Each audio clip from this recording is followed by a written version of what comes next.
ہم پاکستانی ریزیلینٹ ہیں, ہم قربانی دینا جانتے ہیں, بٹ اب ہمارے لیے امتحان بہت ہو گئے.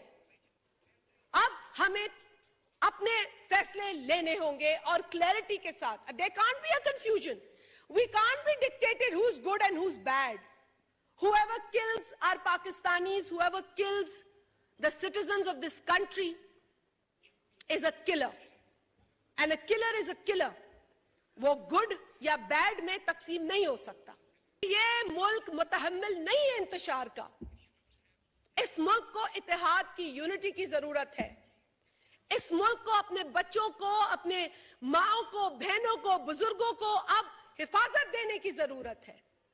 ہماری آپسی یہ جو ایک انتشار کی کیفیت جو ایک شخص چاہتا ہے کہ اس ملک میں ہو, صرف اس لیے کہ وہ اپنے سکینڈل سے آپ کی اور میری نظر ہٹانا چاہتا ہے. اس ملک کو سٹیبلٹی کی ضرورت ہے سر. It is really not fair for a country like Pakistan who's been a victim of terrorism, who continues to fight terrorism, کہ ہم اب بھی ایسے واقعات ہمارے سامنے آئیں.